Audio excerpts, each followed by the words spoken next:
मैं आपका परिचय बुंदेलखंड की धरती के एक ऐसे व्यक्तित्व से करवा रहा हूँ।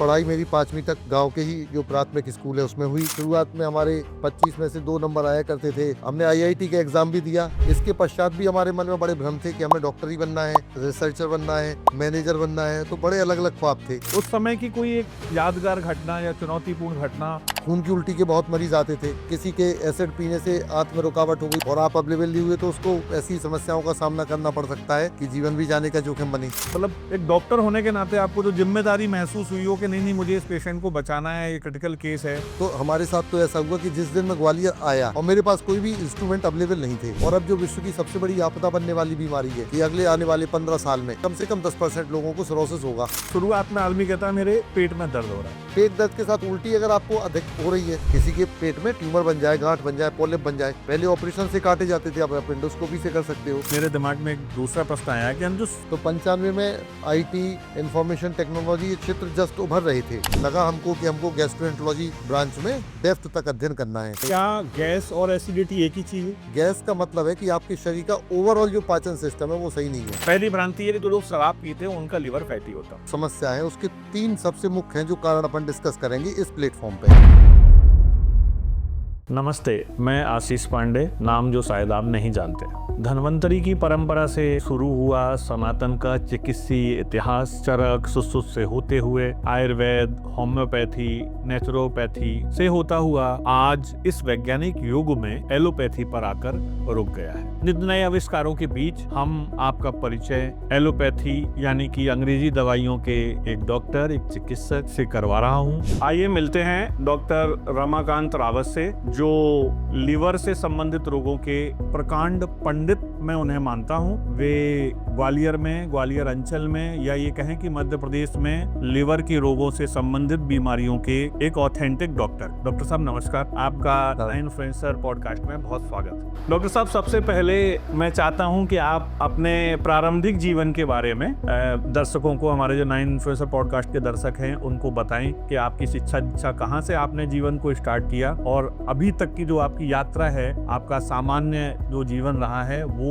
और जो एक डॉक्टर के रूप में आपने कैसे यहाँ तक पहुँचने के लिए संघर्ष किया है और अब क्या कर रहे हैं। अच्छा, मेरा जो जीवन है, तो अगर हम बचपन को मिला लें, स्कूली अध्ययन को मिला लें और कॉलेज अध्ययन को भी मिला लें, तो बिल्कुल एक भारतीय परिवार है उसके जीवन जैसा ही है। जन्म हुआ सलैया नामक एक गांव में। ये छतरपुर जिला है, खजुराहो के नाम से या बागेश्वर बाबा के नाम से हम इसको अच्छे से जानते हैं, समझते हैं। तो उधर पे एक छोटा सा गांव है जिला मुख्यालय से 40 किलोमीटर दूर, जिसका नाम है सलैया। और बारिश के मौसम में तो उधर पहुंचना भी मुश्किल हुआ करता था। तो उधर 1978 में मेरा जन्म हुआ। शुरुआती पढ़ाई मेरी 5वीं तक गाँव के ही जो प्राथमिक स्कूल है उसमें हुई, और तभी 1988 के करीब जब मैं कक्षा 5 का एग्जाम देके 6 में आने वाला था, तो भारत सरकार की एक बड़ी महत्वाकांक्षी योजना आई राजीव गांधी जी के सहयोग से, तो जवाहर नवोदय विद्यालय। तो शिक्षकों का एक परिवार था, हमारे ननिहाल से भी हमारे नाना शिक्षक थे, मामा शिक्षक हैं। तो एक एग्जाम की तैयारी हुई और नवोदय विद्यालय का हमने टेस्ट पास किया और नवोदय विद्यालय में दाखिला हुआ। ये बात है 1988 की। तो 1988 से और 1995 गुरुकुल परंपरा से अध्ययन हुआ हमारा।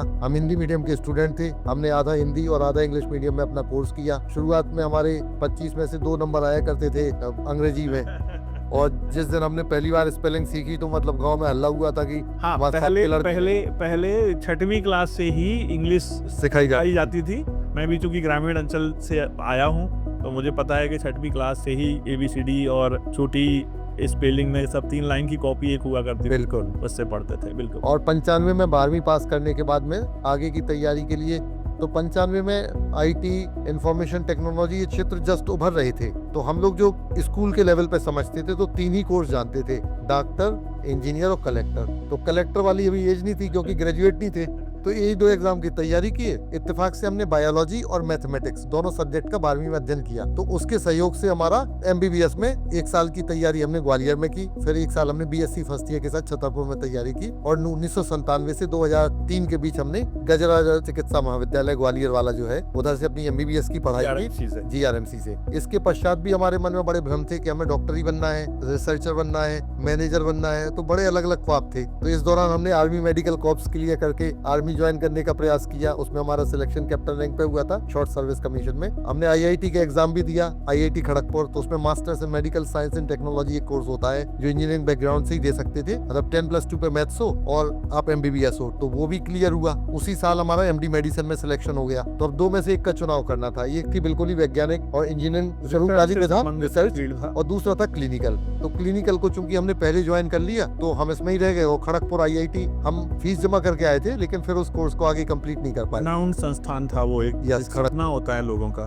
फिर 2007 में हमारी डिग्री कंप्लीट हुई तो एक साल हम असिस्टेंट प्रोफेसर बने मेडिकल कॉलेज में प्राइवेट में। 8 से 9 सर गंगाराम अस्पताल नई दिल्ली में, और 9 से 11 के बीच 2 साल के लिए जीबी पंत हॉस्पिटल नई दिल्ली। इनमें मैंने वरिष्ठ रेजिडेंट के तौर पे सीनियर रेजिडेंसी जिसे कहते हैं गैस्ट्रोएंटरोलॉजी में करी। और इस दौरान लगा कि नहीं यार, ये तो मेडिकल फील्ड बहुत विस्तृत और बहुत डेप्थ है, तो बहुत पढ़ाई करनी पड़ेगी। और इसी समय हमको अपनी जीवन संगिनी प्राप्त हो गई। 2009 में हमारी शादी भी हो गई। तो उनके भी हमारे जैसे ही एक स्वप्न थे, तो हमारा एक साझा स्वप्न था कि आपको डीएम की तैयारी करनी है, क्योंकि वो बीएसएनएल की कर्मचारी थी, तब जूनियर टेलीकॉम ऑफिसर थी। तो वो मतलब तैयारी, हमारी जो तैयारी का श्रेय है, तो उसका जो फाइनेंशियल सपोर्ट, पूरा इमोशनल सपोर्ट है, वो हमारी पत्नी का रहा। तो इस आधार पे अंत में हमने 2011 में एम्स नामक जो सबसे अच्छा संस्थान है अपने भारत का, प्रथम नंबर का संस्थान होगा, उसमें हमारा सिलेक्शन हुआ गैस्ट्रोएंटरोलॉजी एंड ह्यूमन न्यूट्रिशन के डीएम कोर्स के तौर पे। और इसके बाद हमने 2014 दिसंबर तक उस कोर्स को कंप्लीट किया और 6 महीने अपनी अतिरिक्त सेवाएं भी संस्थान को दी। लेकिन मन में हमेशा से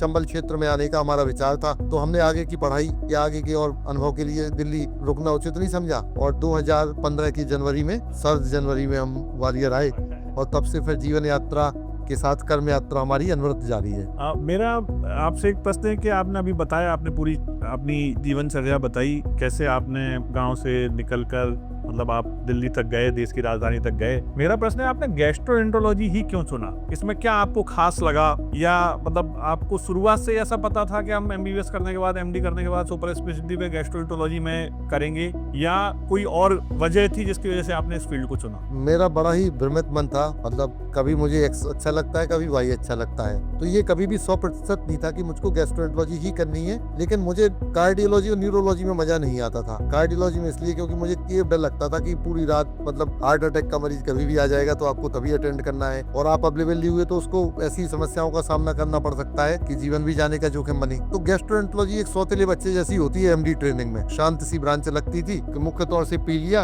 और लिवर सिरोसिस मुख्य बीमारी थी। लेकिन जब सबसे बड़ा हमारा जो प्रेम है गैस्ट्रोएंटरोलॉजी के प्रति, ये हुआ जब हमने सर गंगाराम हॉस्पिटल और पंत में कार्य किया, जो कि सबसे उच्च स्तरीय संस्थान है इसके। तो उधर पे इसका हमने देखा प्रभाव कि ये तो बहुत ही एडवांस्ड ब्रांच है। एंडोस्कोपी की जो विधियां हमने सुनी थी इधर पे, वो उधर पे रोज कई केस होते थे, गठाने पेट में बनी जिनको सिर्फ एंडोस्कोपी के माध्यम से निकाल दिया। इस तरीके की किसी के एसिड पीने से आंत में रुकावट हो गई, उसको अपन ने गुब्बारा डाल के फुला के कर दिया, जिसके लिए अन्यथा ऑपरेशन की आवश्यकता पड़ती। खून की उल्टी के बहुत मरीज आते थे, अल्सर से खून की उल्टी हुई या खाने की नली में नसें फूलने से उल्टी हुई, उनको छल्ले लगा के बंद कर दिया। तो इसका बड़ा रोमांच भी हुआ, और फिर हमारा एक लगा हमको कि हमको गैस्ट्रोएंटरोलॉजी ब्रांच में डेप्थ तक अध्ययन करना है। तो दोनों चीजें रही। शुरू में तो हमारा मतलब नहीं था कि हमको सिर्फ गैस्ट्रोएंटरोलॉजी करनी है। फिर एक मजा गैस्ट्रोएंटरोलॉजी का अन्य सुपर स्पेशलिटी विधाओं के अलावा ये है कि गैस्ट्रोएंटरोलॉजी और मेडिसिन, ये दोनों बिल्कुल मिक्स ब्रांच है। जब कोई आप और स्पेशलिटी चुनते हो, जैसे कि नेफ्रोलॉजी या कि आप कार्डियोलॉजी चुन लेते हो, तो मेडिसिन के साथ आपका ओवरलैप कम हो जाता है। लेकिन अधिकतम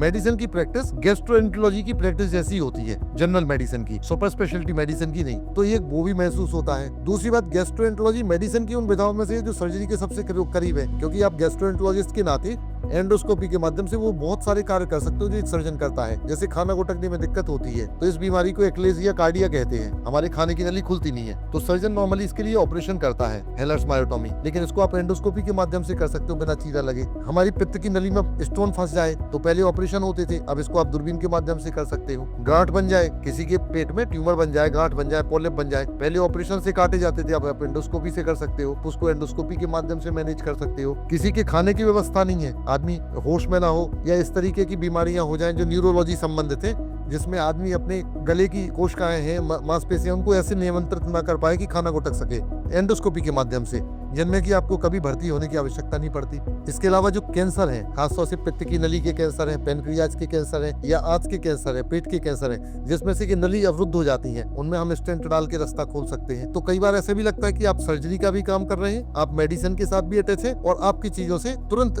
परिलक्षित होने वाला आउटकम सामने आता है। तो उस हिसाब से हमको ये ब्रांच मतलब बाद में तो बहुत अच्छी लगने लगी, इंटरेस्टिंग भी है और रोकथाम के भी पर्याप्त उपचार हैं। जैसे आप हेपेटाइटिस बी, हेपेटाइटिस ई, इन सबको वैक्सीन के माध्यम से होने वाली बीमारियों से रोक सकते हो। और अब जो विश्व की सबसे बड़ी आपदा बनने वाली बीमारी है, फैटी लिवर डिसीज, भारत देश में 30% लोगों को है। हमारा अंदाजा है कि अगले आने वाले 15 साल में इस 30% में कम से कम 10% लोगों को सिरोसिस होगा। मतलब 40 करोड़ की आबादी में से 4 करोड़ नए लोग। इनको आज अगर आप डाइट, लाइफ स्टाइल, परहेज ये सब बताते हैं तो इनको रोक सकते हैं आप बीमार होने से। तो आप प्रिवेंशन में भी काम कर सकते हैं, जनरल मेडिसिन का भी मजा ले सकते हैं जो कि मेंटली बहुत इंटरेस्टिंग होता है, सर्जरी का मजा ले सकते हैं और इस सबका मिलजुल के रूप ऐसा बना कि हमारा गैस्ट्रोएंटरोलॉजी से प्यार अभी तक कायम है। अपने कैरियर के शुरुआती जब आपने कैरियर शुरू किया, आपने बताया 2015 में आप ग्वालियर वापस लौट आए, सर्द जो मौसम था उसमें, तो उस समय की कोई एक यादगार घटना या चुनौतीपूर्ण घटना, मतलब एक डॉक्टर होने के नाते आपको जो जिम्मेदारी महसूस हुई हो कि नहीं मुझे इस पेशेंट को बचाना है, ये क्रिटिकल केस है,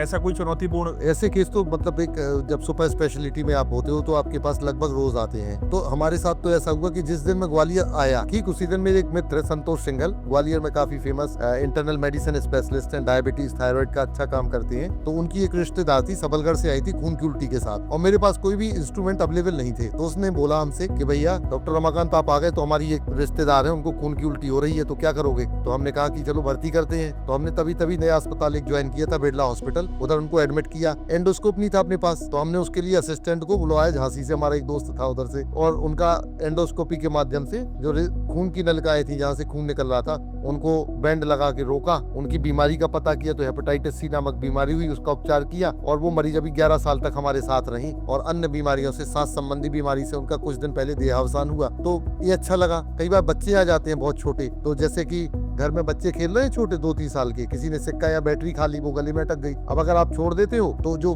बैटरी का एसिड है, इलेक्ट्रिक सर्किट है, उससे म्यूकोसा जल जाएगा, तो बच्चा हमेशा के लिए, जिंदगी भर के लिए ऐसी समस्या में फंस सकता है कि पता चला खाने की नली सिकुड़ गई, तो उसको बैटरी को अपन ने निकाल दिया। तो ये यूजुअल प्रक्रिया अपन करने लगे इधर पे। तो इस तरीके से मुझे लगता है कि ये बड़ा चैलेंजिंग रहता है। और मरीज और माँ, जैसे बच्चे की जो माँ पिता फैमिली के सदस्य हैं, किसी ने सिक्का खा लिया है, किसी के गले में बैटरी फंस गई है, कोई पिन खा गया है, किसी के खाने में कभी खाना अटक गया, जैसे मछली की जो हड्डी होती है या चिकन का बड़ा पीस मीट का कोई खा लेते हैं, वो गले में अटक जाता है, सांस में, खाने की नली में अटक जाता है। तो वो मरीज का कष्ट जब निवृत्त होता है तो इतना मतलब आह्लादित करने वाला अनुभव होता है कि जिसको हम हमेशा शब्दों में बयान नहीं कर सकते। एक जो सामान्य व्यक्ति है जो ग्रामीण अंचल से आता है शहर में इलाज करवाने, वो पेट की बीमारी से ग्रस्त होता है। शुरुआत में आदमी कहता है मेरे पेट में दर्द हो रहा है। पेट में बहुत सारे अंग हैं, आमाशय है, पित्ताशय है, किडनी है, छोटी आंत है, बड़ी आंत है, हॉर्निया हो गई, और ये सब में पेट में दर्द स्टार्ट होता है। पित्ताशय में पथरी होती है, तब भी पेट में दर्द स्टार्ट होता है। एक व्यक्ति डॉक्टर के पास जाता है, एक सामान्य डॉक्टर जो ग्रामीण अंचल में होते हैं या कस्बों में होते हैं या छोटे शहरों में जो डॉक्टर होते हैं, MBBS MD होते हैं। एक मरीज कैसे आप तक पहुंचे, गैस्ट्रोएंटरोलॉजी के डिपार्टमेंट तक पहुंचे, उसे क्या शुरुआती लक्षण ऐसे हों जिनसे वो ये पता कर सके कि मुझे किस डॉक्टर के पास पहुंचना है? मरीज के लिए समझना मुश्किल है। उसका कारण ये है कि जो गैस्ट्रोएंटरोलॉजी का हिंदी ट्रांसलेशन है वो है उदर विज्ञान। उदर माने उदर पेट पूरा, ठीक है, जैसे लंबोदर जो गणेश जी का उदर, उधर और पेट मतलब है आमाशय, जिसको हम सामान्य भाषा में आमाशय कहते हैं इसे। तो जो भी पाचन तंत्र से संबंधित अंग है वो गैस्ट्रोएंटरोलॉजी के अंदर आएंगे। पाचन तंत्र से संबंधित नहीं है, जैसे मान लो यूटेरस भी उधर में ही है, लेकिन वो आएगा गायनिकोलॉजी में, ऑप्स में। बिल्कुल। किडनी है, ये यूरोलॉजी में चले जाएंगे। चला जाएगा। मांसपेशियों या लिम्फ नोड से संबंधित बीमारियां हो गई, वो मेडिसिन, कैंसर या हेमेटोलॉजी में चली जाएंगी। अब मरीज के लिए बताना मुश्किल है, लेकिन जब भी पेट से संबंधित जो रोग हैं उनमें आदमी को पेट से संबंधित लक्षण होंगे। पेनक्रियाज की बीमारी भी यस, क्योंकि वो खाना पचाने का अंग है, तो पेनक्रियाज आएगी। हालांकि पेनक्रियाज का कुछ हिस्सा जो इंसुलिन बनाता है वो एंडोक्राइनोलॉजी का हिस्सा हो जाएगा, तो कॉम्प्लेक्स है थोड़ा सा। लेकिन पेट के रोगों में पेट के लक्षण होंगे, तो जैसे खाना, उसकी उल्टी हो गई, दस्त लग रहा है या पेट साफ नहीं हो रहा। पेट दर्द के साथ उल्टी अगर आपको अधिक हो रही है, प्रारंभिक लग रहे हैं, बुखार है, तो आपको समझना है पेट। मैं आपको बीच में रोकना चाहता हूँ, माफी चाहता हूँ, मैं रोक रहा हूँ। मेरे दिमाग में एक दूसरा प्रश्न आया कि हम जो सबसे प्रारंभिक जो बीमारी आज की तारीख में है वो है गैस की। हाँ, गैस। और गैस के दर्द में कई बार आदमी हार्ट के डॉक्टर के पास पहुंच जाता है यस। कि उसको सीने में दर्द होता है गैस के दर्द। तो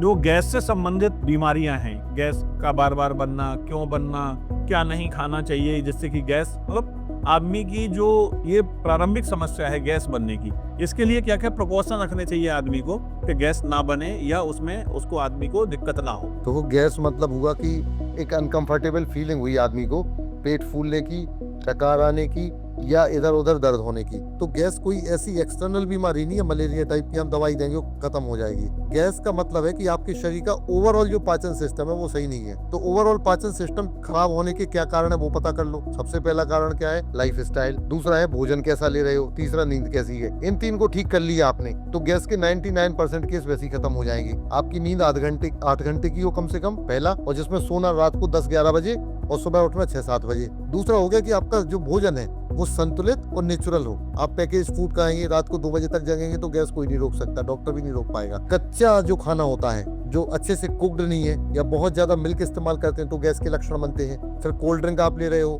सिगरेट, बीड़ी, तंबाकू, गुटखा ये सब ले रहे हो तो भी आपको गैस के लक्षण बनेंगे। क्या गैस और एसिडिटी एक ही चीज है? लगभग मिली जुली है, दोनों मौसेरी बहनें हैं, मतलब उनमें है क्लोज है। हाँ। तो वो दोनों अक्सर साथ ही आएंगे, गैस और एसिडिटी। क्या गैस और एसिडिटी अगर किसी मरीज को ज्यादा है तो वो कोई गंभीर बीमारी में कन्वर्ट हो सकती है? नहीं, गैस एसिडिटी पर से गंभीर बीमारी में परिणत नहीं होती, लेकिन गैस और एसिडिटी किसी गंभीर बीमारी के साथ हो सकते हैं। क्या लिवर से जो भी आपने दिनचर्या के बारे में बताया, अगर इस दिनचर्या पे जो लोग नहीं चल रहे हैं और वो फिर पेट से संबंधित किसी अन्य बीमारी के लिए एक डॉक्टर के पास जाते हैं, वो अल्ट्रासाउंड करवाता, अल्ट्रासाउंड में फैटी लिवर आता है। फैटी लिवर को लेके बहुत सारी भ्रांतियां हैं। पहली भ्रांति है कि जो लोग शराब पीते हैं उनका लिवर फैटी होता है, उन्हीं का लिवर खराब होता है, उन्हीं को लिवर सोराइसिस होता है। तो क्या सिर्फ शराब पीने वालों को ही लिवर की समस्याएं होती हैं? या मेरा प्रश्न आपसे ये है कि लिवर की समस्या के लिए जो प्रारंभिक कॉजेज हैं,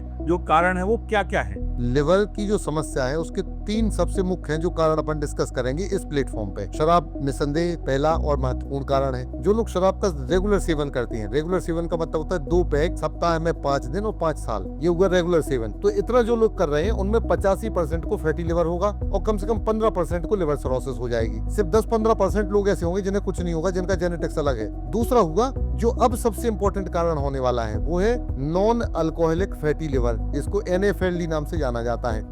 इसके लिए नई टर्म आ गई है अब जो वैज्ञानिक सर्कल में चल रही है अभी, MASLD, मतलब metabolic dysfunction associated steatotic liver disease. बड़ा नाम है लेकिन अपन उसको फैटी लिवर विदाउट अल्कोहल मान के चलो। अब ये किसको होगी? ये होगी जिसका वजन ज्यादा है, जिसको शुगर है, जिसको ब्लड प्रेशर है, जिसको कोलेस्ट्रॉल ज्यादा है, या जिसकी सिटिंग हैबिट ज्यादा है, या जिसकी फूड हैबिट गड़बड़ है। तो ये सबसे बड़ा फोकस है जिसको हम बदल सकते हैं। और तीसरा, लिवर को असर करने वाले हैं 2 वायरस, हेपेटाइटिस बी और हेपेटाइटिस सी। बी को अपन वैक्सीन से रोक सकते हैं और सी को अपन असुरक्षित यौन संबंध, असुरक्षित जो इंजेक्शन और ब्लड प्रोडक्ट्स हैं उनसे, और असुरक्षित टैटू की नीडल, इन 3 का अगर आपने पालन कर लिया तो हेपेटाइटिस सी से आप बच सकते हैं। उसका अभी वैक्सीन कोई नहीं है कारगर। डॉक्टर साहब, लिवर खराब होने के शुरुआती लक्षण क्या होते हैं और किन लक्षणों को नजरअंदाज नहीं करना चाहिए लिवर खराब होने? लिवर के जो लक्षण है वो बड़े नॉन स्पेसिफिक हैं। शुरुआती जो लक्षण होंगे वो क्या होंगे? आपको हल्की थकावट रह सकती है, शरीर के दाईं तरफ इस वाले हिस्से में आपको भारीपन रह सकता है क्योंकि लिवर इधर ही होता है, भारीपन हो सकता है। आपको एक अनिद्रा हो सकती है, खाना खाने की अरुचि बन सकती है, आगे चल के आंखों में पीलापन आ सकता है, पैरों पे सूजन हो सकती है, पेट फूल सकता है। जो लक्षण नजरअंदाज नहीं करने उनमें है पीलिया, होश में बदलाव, जैसे रात में नींद बिल्कुल उड़ जाए, दिन में आने लगे या ना आए, या गफलत, या पेट का फूलना, या पैरों पे सूजन। इसके अलावा बहुत अगर उच्च अवस्था में बीमारी चली जाती है तो कई बार खून की उल्टी के साथ भी आदमी आता है तो उसमें तो स्वतः ही अस्पताल पहुंच जाता है। तो ये मुख्य लक्षण होते हैं लिवर संबंधी। कई लोगों को रात में, डॉक्टर साहब, रात में ही फीवर जैसा महसूस होता है, नापने में नहीं आता है पर वो फीवर जैसा महसूस होता है। क्या उसका संबंध भी लिवर की किसी बीमारी से? नहीं, ये अक्सर किसी न किसी विटामिन डेफिशिएंसी के लक्षण होते हैं या पर्याप्त आराम न करने के लक्षण होते हैं, जैसे रात की निद्रा पर्याप्त ना हो, दिन में काम का बोझ प्लस चिंता ज्यादा हो।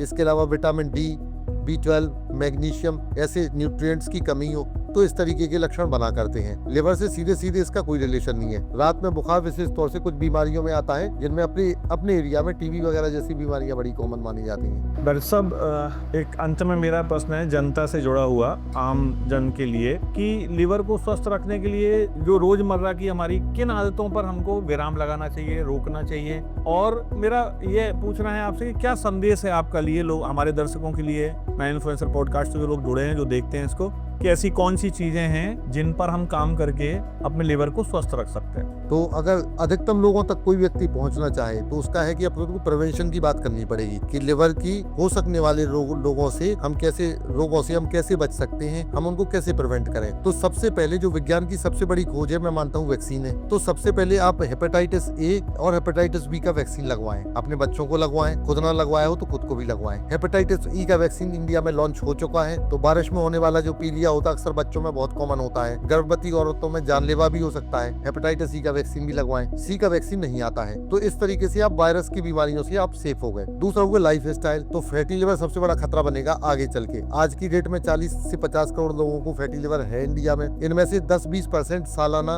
अगली स्टेज में पहुंच जाते हैं, जिसमें कि फाइब्रोसिस और सिरोसिस भी है। तो आगे आने वाले 10 सालों में बीमारी बढ़ेगी। उसके लिए है कि फैटी लिवर को कम करें। फैटी लिवर को कम करने का उपाय है भोजन संतुलित लें, कार्बोहाइड्रेट फैट की मात्रा कम करें। अपने अगर मिठाई का बड़ा प्रचलन है, मिठाई की जगह प्रोटीन ज्यादा इस्तेमाल करें। एक्टिविटी करें, अगर ऑफिस में काम करते हैं तो कुछ देर खड़े रह के काम करें, लगातार ज्यादा देर बैठे नहीं। खाने पीने में शक्कर की मात्रा न्यून करें, कम से कम कर दें। और इसके अलावा 40 मिनट कम से कम फिजिकल एक्सरसाइज करें, जिसमें कि कार्डियक प्लस रेजिस्टेंस ट्रेनिंग, यानी कि जो मसल्स को मजबूत करने की एक्सरसाइज है वो शामिल हो। और इसके अलावा सोने की दिनचर्या ठीक रखें। आपको कोई अन्य बीमारी है, डायबिटीज है, ब्लड प्रेशर है, थायराइड है, कोलेस्ट्रॉल है, तो इनका समय से उचित उपचार कराएं और डॉक्टर की देखभाल में रहें। खाने पीने पे जो आप निगाह रखेंगे और संतुलन रखेंगे वो आपको हर बीमारी में फायदा देगा। तो नेचुरल फूड्स का इस्तेमाल करें, नेचुरल शक्कर लें, refined food, package food, ordered food, शादी ब्याह, इनसे जितना दूर रह सकेंगे उतना आपके लिए अच्छा रहेगा। तो 4 सिंपल तरीके हो गए: डाइट, एक्सरसाइज, स्लीप और वैक्सीनेशन। इन चारों का पालन करें। जब भी कोई संदेह हो अपने निकटतम फैमिली डॉक्टर से मिलें। अगर वो सलाह दे तो किसी स्पेशलिस्ट से, और अगर वो सलाह दे तो किसी सुपर स्पेशलिस्ट से मिलें। उठते से ही सुबह मुंह धो के सीधे सुपर स्पेशलिस्ट पे ना जाएं, क्योंकि सुपर स्पेशलिस्ट पे जब आप जाते हैं तो सुपर स्पेशलिस्ट की ट्रेनिंग ही सब चीजों को चेक करने के लिए है। तो फिर अननेसेसरी गैस के चक्कर में आप 10-5 हजार रुपए गंवा के आ जाओगे और कहोगे हमारा लुट गया हो। तो पहले फैमिली फिजिशियन से मिले। तो ये थे ग्वालियर शहर के सुप्रसिद्ध गैस्ट्रोएंटरोलॉजिस्ट डॉक्टर रमाकांत रावत। उन्होंने लिवर से संबंधित, पेट से संबंधित सभी बीमारियों का आपको उचित समाधान और भ्रांतियां दूर करने का काम किया है। डॉक्टर साहब बहुत बहुत धन्यवाद आने के लिए। नमस्ते।